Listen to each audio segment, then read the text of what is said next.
Morning students, आज हम पाठ 4 साना साना हाथ जोड़ी पाठ 3 साना साना हाथ जोड़ी कृतिका की इस पाठ साना साना हाथ जोड़ी को आज हम पढ़ेंगे। साना साना हाथ जोड़ी पाठ का नाम है साना साना हाथ जोड़ी, यानी छोटे छोटे हाथों से प्रार्थना करती हुई। ये नेपाल की भाषा है। लेखिका है मधु कांकरिया।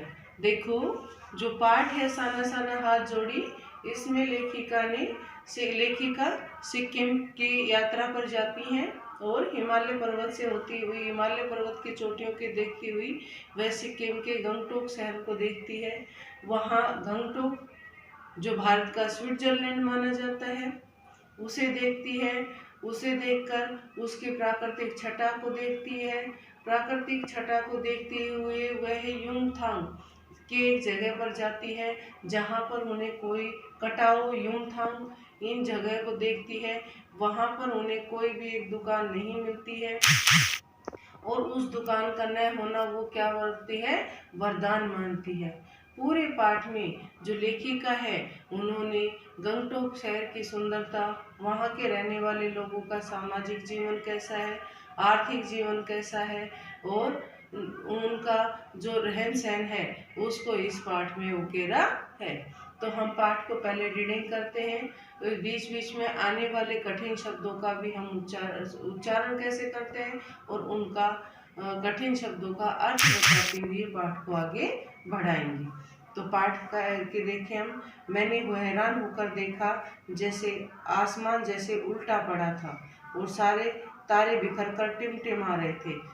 आसमान जैसे उल्टा पड़ा था, जैसे कि आसमान को हम उल्टा कर देते हैं तो सारे, यानी उसी तरह जो गंगटोक शहर है वह भी रोशनी में नहाया हुआ था। उसी तरह क्या हो रहे थे, जैसे आकाश में तारे टिमटिमाते हैं, वैसे ही पूरा गंगटोक शहर है वह रोशनी से जगमगा रहा था।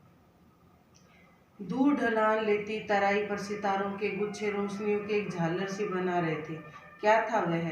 रात में जगमगाता गंगटोक शहर था। इतिहास और वर्तमान के संधि स्थल पर खड़ा मेहनतकश बादशाहों का एक ऐसा शहर जिसका सब कुछ सुंदर था, सुबह शाम और रात। मेहनतकश बादशाहों का शहर कि वहाँ पर जो लोगों का जीवन है वह बड़ा ही कठिन है। लोग अपना बहुत कठोर परिश्रम करके अपना जीवन यापन करते हैं, क्योंकि जो स्थान है वह कैसा है, पहाड़ी इलाके का है। और वह रहस्यमय सितारों भरी रात मुझ में सम्मोहन जगा रही थी, कुछ इस कदर कि उस जादू भरे क्षणों में मेरा सब कुछ स्थगित था, अर्थहीन था। मैं, मेरी चेतना, मेरा आसपास, मेरे भीतर बाहर सिर्फ शून्य था और थी अतीन्द्रियता। अतीन्द्रियता होती है इंद्रियों से परे, इंद्रिया सेंस ऑर्गन्स में डूबी हुई वह जादुई झालर। धीरे धीरे एक उजास उस शून्य से फूटने लगा। एक प्रार्थना होठों को छूने लगी। साना साना हाथ जोड़ी गर्दू ही प्रार्थना, हारमो जीवन तिम्रो कौशल्य। छोटे छोटे हाथ जोड़कर प्रार्थना कर रही हूँ, मेरा सारा जीवन अच्छाइयों को समर्पित हो।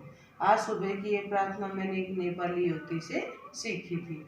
तो लेखिका जो नेपाल की तराई में गई हुई है, वहाँ पर उन्होंने ये प्रार्थना सीखी। सुबह हमें युमथांग के लिए निकलना था। जैसा कि मैं बता चुकी हूँ, युमथांग एक पर्यटक स्थल है जिसको लेखिका देखना चाहती थी। पर आँख खुलते ही मैं बालकनी की तरफ भागी। यहाँ के लोगों ने बताया कि यदि मौसम साफ हो तो बालकनी से भी कंचनजंगा, जो हिमालय की तीसरी ऊंची चोटी है, उसका नाम है कंचनजंगा, दिखाई देती है। हिमालय की तीसरी सबसे बड़ी चोटी कंचनजंगा। पर मौसम अच्छा होने के बावजूद आसमान हल्के हल्के बादलों से ढका था। पिछले वर्ष की तरह इस बार भी बादलों के कपाट ठाकुर जी के कपाट की तरह बंद ही रहे।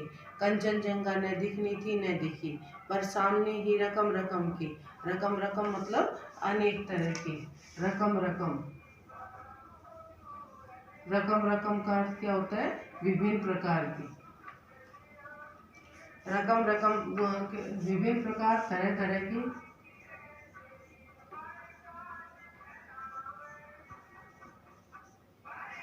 आगे देखो, रकम रकम के रंग बिरंगे इतने सारे फूल दिखाई पड़े कि लगा फूलों के बाग में आ गई। बहरहाल गंगटोक से 149 किलोमीटर की दूरी पर था युमथांग। युमथांग यानी घाटियाँ। सारे रास्ते हिमालय की गहनतम घाटियों और फूलों से लदी वादियाँ मिलेंगी आपको।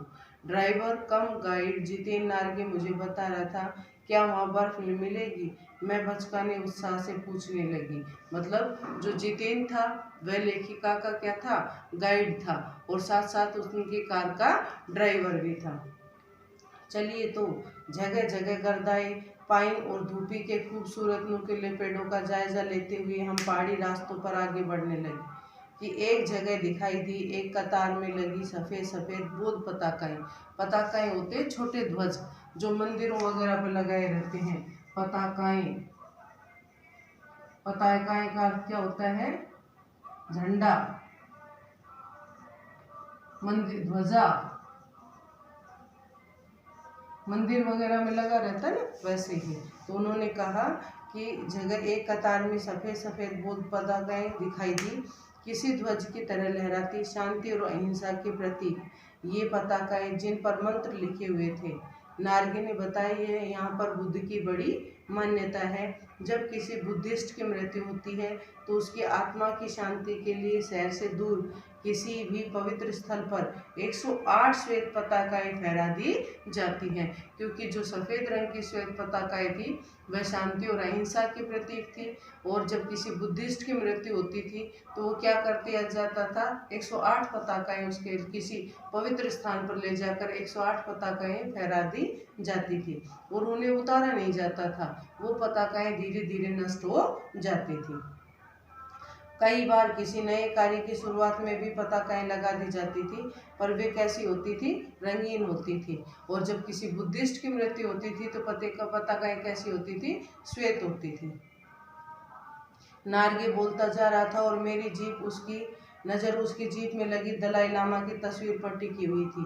कई दुकानों पर भी मैंने दलाई लामा की ऐसी तस्वीरें देखी थी। तो दलाई लामा भी क्या थे? बुद्धिस्ट गुरु थे, बुद्धिस्ट के। हिचकोले खाती हमारी जीप थोड़ी और आगे बढ़ी।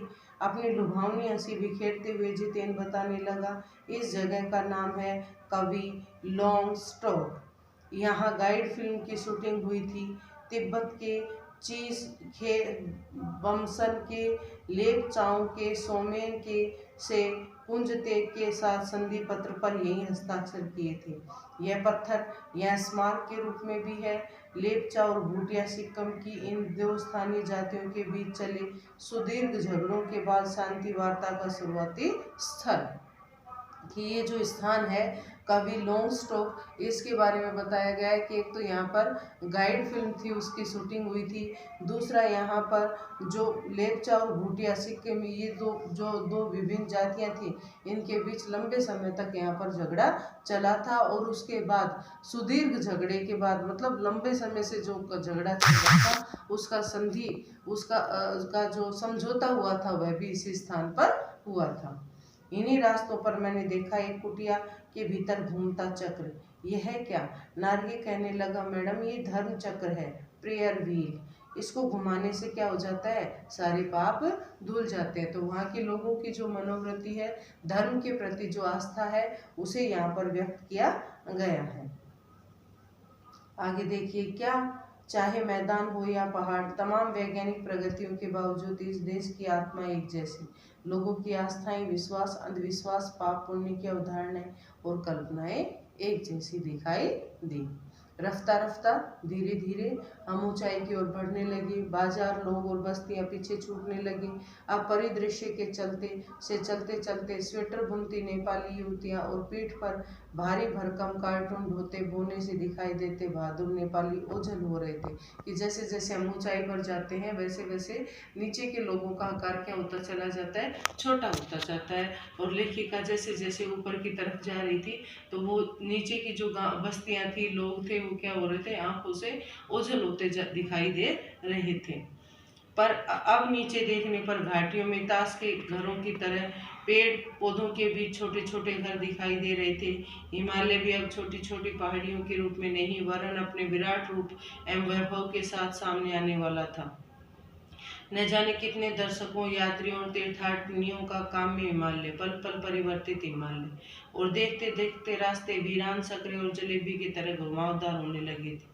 हिमालय बड़ा होते होते विशालकाय होने लगा। घटाएं गहराती गहराती पाताल नापने लगी। वादियां चौड़ी होने लगी। बीच बीच में करिश्मे की तरह रंग बिरंगे फूल शिद्दत से मुस्कुराने लगे। उन भीमकाय पर्वतों के बीच और घाटियों के ऊपर बने सकरे कच्चे पक्के रास्तों से गुजरते यूं लग रहा था जैसे हम किसी सघन हरियाली वाली गुफा के बीच हिचकोले खाते जा रहे हैं। वीरान, एक शब्द आया है वीरान। वीरान क्या होता है? सुनसान।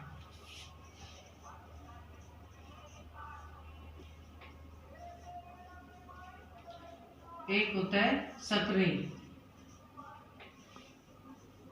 सकरे तो जान गए होंगे, जो क्या होता है, आकार में क्या होते हैं, मतलब कंजस्ट जिसको हम बोलते हैं, वो होता है सकरा। उसके बाद है जलेबी की तरह घुमावदार, मतलब जो रास्ते बने हुए थे वे बड़े ही कठिन थे, जिन पर चढ़ना, वो बड़े ही दुर्गम रास्ते थे जिन पर चढ़ना बड़ा ही कठिन था। विशालकाय, बड़ा होता जा रहा था कौन? हिमालय। उन भीमकाय पर्वतों और घाटियों के बीच में बने सकरे कच्चे पक्के रास्तों से गुजरते यूं लग रहे थे जैसे हम किसी सघन मतलब हरियाली से हरा भरा गुफा से हम गुजर रहे हों। इस बीच असीम सुंदरता का मन पर यह प्रभाव पड़ा कि सभी सैलानी झूम झूम कर गाने लगे, सुहाना सफर ये मौसम हंसी। पर मैं मौन थी, किसी ऋषि की तरह शांत। मैं चाहती थी कि सारे परिदृश्य को अपने भीतर भर लूं, पर भी मेरे भीतर कुछ बूंद बूंद पिघलने लगा था। जीप की खिड़की से मुंडकी मतलब गर्दन निकाल मैं कभी आसमान को छूते पर्वतों के शिखर देखती, तो कभी ऊपर से दूध की धार की तरह झरझर गिरते जलप्रपातों को। जलप्रपात क्या होते हैं? झरने होते हैं। देखो, जैसे हिमालय पर जब बर्फ जम जाती है तो जैसे जैसे थोड़ा थोड़ा टेम्परेचर जब बढ़ता है तो क्या करती है, बर्फ पिघलने लगती है और वह किसका रूप ले लेती है? पानी का। और जो पहाड़ है उसकी ऊंचाई से जब नीचे गिरता है उसे कहते हैं जलप्रपात। तो कभी नीचे ऊपर से दूध की धार की तरह गिरते जलप्रपातों को, तो कभी नीचे चिकने चिकने गुलाबी पत्थरों के बीच इठला कर बहती चांदी की तरह गोंद मारती बनी ठनी तिस्ता नदी। चांदी की तरह गोंद मारती मतलब पानी जो था वो बड़ा स्वच्छ और निर्मल था। किसकी तरह? चांदी की तरह सफेद। तो सिलीगुड़ी से ही हमारे साथ थी यह तिस्ता नदी, पर यहाँ उसका सौंदर्य पराकाष्ठा का अर्थ होता है चरम सीमा पर। सिलीगुड़ी से ही जो लेखिका है वह तिस्ता नदी को देखती आ रही थी, लेकिन अब उसकी जो सीमा थी, उसका जो सुंदरता थी वह पराकाष्ठा पर थी, मतलब अंतिम सीमा पर, चरम सीमा पर। अंतिम सीमा या चरम सीमा,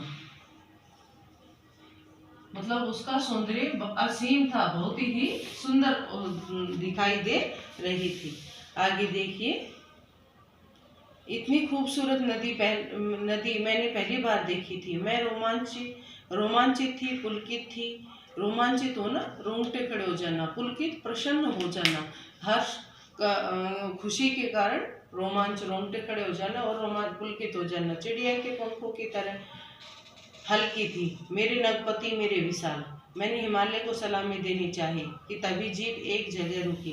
खूब ऊंचाई से पूरे वेग के साथ ऊपर शिखरों के भी शिखर से गिरता फेन उगलता झरना। फेन मतलब झाग। इसका नाम था सेवन सिस्टर वाटरफॉल। फ्लैश चमकने लगी।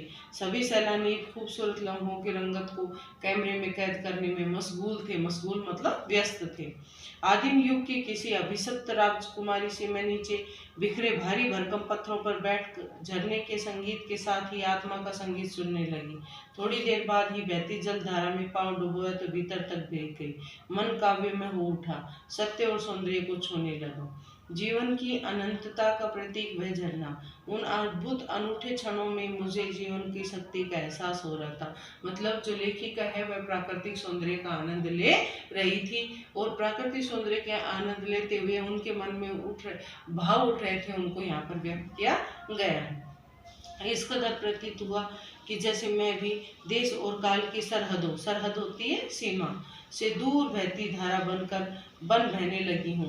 भीतर की सारी तामसिकताएं, तामसिकताएं होती है दुष्ट प्रवृत्तियां जो होती हैं वो कहलाती हैं तामसिकताएं, और दुष्ट वासनाएं इस निर्मल धारा में बह गई।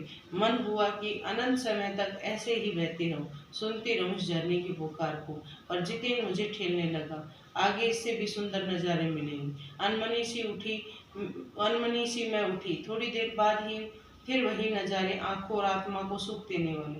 कहीं चटक हरे रंग का मोटा कालीन ओढ़े तो कहीं हल्का पीलापन लिए, तो कहीं पलस्तर उखड़ी दीवारों की तरह पथरीला, और देखते ही देखते परिदृश्य से सब छूमंतर, जैसे किसी ने जादू की छड़ी घुमा दी हो। सब पर बादलों की एक मोटी चादर, सब कुछ बादल में। चित्रलिखित सी मतलब ऐसा कि जैसे किसी का चित्र अंकित कर देते हैं और चित्र कैसा हो जाता है, निर्जीव हो जाता है, हिलता डुलता नहीं है। वैसे ही मैं माया और छाया के इस अनूठे खेल को भर भर आंखों देखती जा रही थी। प्रकृति जैसे मुझे सयानी बनाने के लिए अपने जीवन रहस्यों का उद्घाटन करने पर तुली हुई थी। धीरे धीरे धुंध की चादर थोड़ी छटी। अब वहां पहाड़ नहीं, दो विपरीत दिशाओं से आते छाया पहाड़ थे, और थोड़ी देर बाद ही वे छाया पहाड़ अपने श्रेष्ठतम रूप में मेरे सामने थे। जीप थोड़ी देर के लिए रुकवा दी गई। मैंने गर्दन घुमाई। सब और जैसे जन्नत बिखरी पड़ी थी, नजरों के छोर तक खूबसूरती ही खूबसूरती, अपने को निरंतर दे देने की अनुभूति कराते पर्वत, झरने, फूलों, घाटियों और वादियों के दुर्लभ नजारे। वहीं लिखा था थिंक ग्रीन, मतलब हरियाली के बारे में सोचो।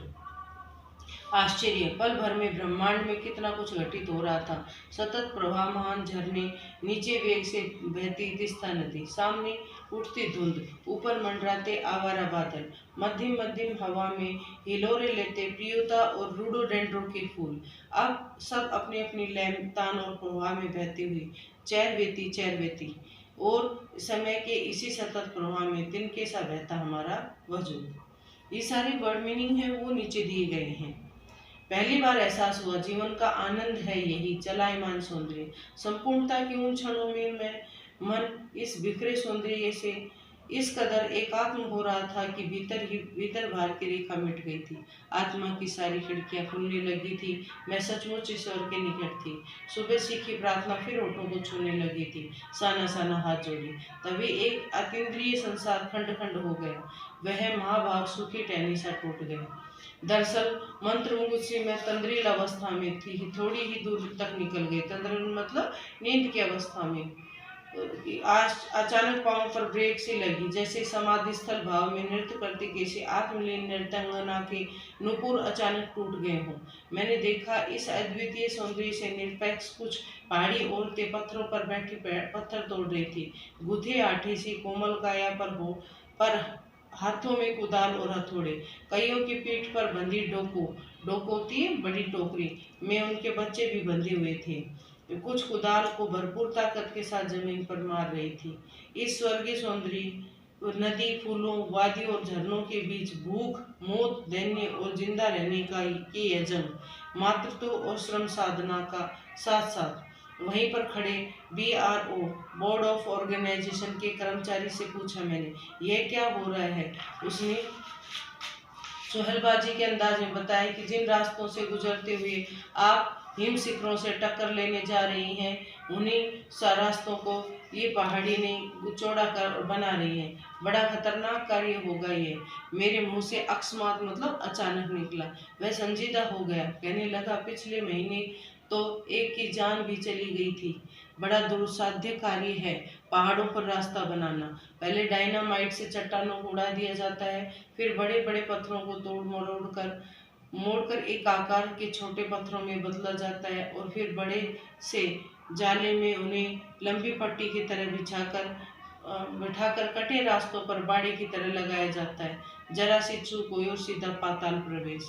और तभी मुझे ध्यान आया, इन्हीं रास्तों पर एक जगह सिक्किम सरकार का बोर्ड लगा था, जिन पर बड़े बड़े अक्षरों में लिखा था, ever wondered who defied death to build these roads. आप ताजुब करेंगे, पर इन रास्तों को बनाने के लोग मौत को झुठलाया है। एकाएक मेरा मानसिक चैनल बदला, मन पीछे घूम गया। इस प्रकार एक बार पलामू और गुमला के जंगलों में देखा था। पीठ पर बच्चे को कपड़े से बांधकर पत्तों की तलाश में वन वन डोलती आदिवासी युवतियां। उन आदिवासी युवतियों के फूले हुए पांव और उन पत्थर तोड़ती पहाड़ियों के हाथ में पड़े ठाडे एक ही कहानी कह रहे थे कि आम जिंदगियों की कहानी एक जैसी ही है कि सारी मलाई एक तरफ, सारे आंसू, अभाव, यातनाएं और वंचना एक तरफ। और तभी मेरी यात्री मणि और जितेन मुझे खोजते खोजते वहां तक आ गए थे। मुझे गमगीन देख जितेन कहने लगा, मैडम ये मेरे देश की आम जनता है, इन्हें तो आप कहीं भी देख लेंगे, पर आप इन्हें नहीं, पहाड़ों की सुंदरता को देखिए जिसके लिए आपने इतने पैसे खर्च करके यहाँ तक आई है। ये देश की आम जनता ही नहीं, जीवन का प्रति संतुलन भी है। ये वेस्ट एंड रिपेयरिंग है, कितना कम लेकर ये समाज को कितना अधिक वापस लौटा देती हैं। मेरा मन ही मन सोचा मैंने। हम वापस जीप की ओर मुड़ने लगे। तभी मैंने देखा वे श्रम सुंदरिया किसी बात पर इस कदर खिलखिलाकर हंस पड़ी कि जीवन लहरा उठा था और सारा खंडर ताजमहल बन गया था। हम लगातार ऊंचाइयों पर चढ़ते जा रहे थे। जितेन बता रहा था, अब हर मोड़ पर हेयर पिन बेंड लेंगे और तेजी से ऊंचाई पर चढ़ते जाएंगे। हेयर पिन बेंड के ठीक पहले एक पड़ाव पर देखा 7-8 वर्ष की उम्र के ढेर सारे बाड़ी बच्चे स्कूल से लौट रहे थे और हमसे लिफ्ट मांग रहे थे। जितेन ने बताया 3-3.5 किलोमीटर की पहाड़ी चढ़कर ये बच्चे स्कूल जाते हैं। क्या स्कूली बस नहीं? मणि से के पूछने पर जितेन हंस पड़ा। मैडम ये मैदानी नहीं, पहाड़ी इलाका है। मैदान की तरह यहाँ कोई भी आपको चिकना बर्फीला नहीं मिलेगा। यहाँ जीवन कठोर है। नीचे तराई में ले देकर एक ही स्कूल है। दूर दूर से बच्चे उसी स्कूल में जाते हैं और सिर्फ पढ़ते ही नहीं, इनमें से अधिकांश बच्चे शाम को अपनी माओं के साथ मवेशियों को चराते हैं, पानी भरते हैं, जंगल से लकड़ियों के भारी भारी गट्ठर ढोते हैं। खुद मैंने भी ढोए थे। खतरा धीरे धीरे बढ़ने लगा था। रास्ते और भी सकड़े होते जा रहे थे। कई बार लगता था जैसे रास्तों को इंची टेप से नाप कर एक जीप जितना ही चौड़ा बनाया गया है कि जरा सा संतुलन बिगड़े, इंच भर भी जीप इधर उधर खिसके तो सीधे घाटियों में। इन रास्तों पर जगह जगह लिखी चेतावनियां भी हमें खतरों के प्रति सजग कर रही थी। सामने लिखा था, धीरे चलाएं, घर में बच्चे आपका इंतजार कर रहे हैं। तो ये वहाँ पर जो लेखिका जब जा रही थी तो उनको जो रास्ता मिला था वह बड़ा ही सकड़ा और खतरनाक था, क्योंकि पहाड़ों रास्तों के बारे में पहले ही बता चुके हैं कि वहाँ रास्ते बड़े ही सकड़े, जलेबी की तरह घुमावदार और खतरनाक थे। थोड़ी और आगे बढ़े कि फिर चेतावनी थी, be care, man eater around. पर हमने नरभक्षी जानवर नहीं, दूध देने वाले याक दिखे, काले काले ढेर सारे याक, पहाड़ों पर गिरती बर्फ से प्राकृतिक ढंग से रक्षा करने वाले घने घने बालों वाले याक। डरने लगा था। हमने देखा कुछ पहाड़ी औरतें गायों को चराकर वापस लौट रही थी। कुछ के सिर पर लकड़ियों के भारी भरकम गट्ठर थे। ऊपर आसमान की धुंध से घिरा हुआ बादल। उतरती संध्या की जीप अब चाय के बागानों से गुजर रही थी। फिर एक दृश्य ने मुझे खींचा। नीचे चाय के हरे हरे बागानों में कई युवतियां बोको पहने, सिक्के में परिधान, चाय की पत्तियां तोड़ रही थी। नदी की तरह उफान लेता उनका यौवन और श्रम से दमकता गुलाबी चेहरा। एक युवती ने चटक लाल रंग का बोको पहन रखा था। सघन हरियाली के बीच चटक लाल रंग डूबते सूरज की स्वर्णिम और सात्विक आभा के में कुछ इस तरह इंद्रधनुषी छटा बिखेर रहा था कि मंत्रमुग्ध में चीख पड़ी। इतना अधिक सौंदर्य मेरे लिए असह्य था। युमथांग पहुंचने के लिए हम रात भर लायुंग में पड़ाव लेना था। गगनचुंबी पहाड़ों के तल में सांस लेती एक नन्ही सी शांत बस्ती लायुंग सारी दौड़ धूप के से दूर जिंदगी जान निश्चिंत हो रही थी। ये था पाठ आपका। अभी ये पाठ बचा हुआ है, पर आपको अभी इस पाठ का क्या करना है, आगे जो पाठ करना है उसमें आगे हम देखते हैं। उसी लाइन में हम ठहरे थे, तीस्ता नदी के तीर पर बसे लकड़ी के एक छोटे से घर में। मुंह हाथ धोकर मैं तुरंत ही तीस्ता नदी के किनारे बिखरे पत्थरों पर बैठ गई थी। सामने बहुत ऊपर से बहता झरना नीचे कल कल बहती तीस्ता में मिल रहा था। मध्यम मध्यम मतलब धीरे धीरे हवा बह रही थी, पेड़ पौधे झूम रहे थे, गहरे बादलों की परत में ने चांद को ढक रखा था। बाहर परिंदे और लोग अपने घरों को लौट रहे थे। वातावरण में अद्भुत शांति थी। मंदिर की घाटियों सी घुंघरुओं की झुंझुनाहट सी आंखें अनायास भर आई। ज्ञान का नन्हा सा बोधिसत्व जैसे भीतर उगने लगा था। वही सुख शांति और सुकून है जहाँ अखंडित संपूर्णता है। पेड़ पौधे पशु और आदमी सब अपने लय ताल और गति में है। हमारी पीढ़ी ने प्रकृति की इस लय ताल और गति के से खिलवाड़ कर अक्षम्य अपराध किया है, अक्षम्य जिसे क्षमा न किया जा सके। हिमालय अब मेरे लिए कविता नहीं दर्शन बन गया था। अंधेरा होने से पहले ही किसी प्रकार डगमगाती शिलाओं और पत्थरों से होकर तीस्ता नदी की धार। पाठ आपका अब ये पाठ थोड़ा अधूरा है। साना साना हाथ जोड़ी ये पाठ है। इस पाठ को रीड करना है आपको। इसमें आए वर्ड मीनिंग को देखना है। नीचे सारे वर्ड मीनिंग दिए गए हैं। प्रश्नों को पढ़ना है, प्रश्नों को हल करना है और प्रश्न हल करके वो हल प्रश्न मैं आपके पास भेजूंगी। पाठ को पढ़कर उन प्रश्नों को हल करना है आपको और जो डाउट है वो आपको पूछ लेना है। Thank you.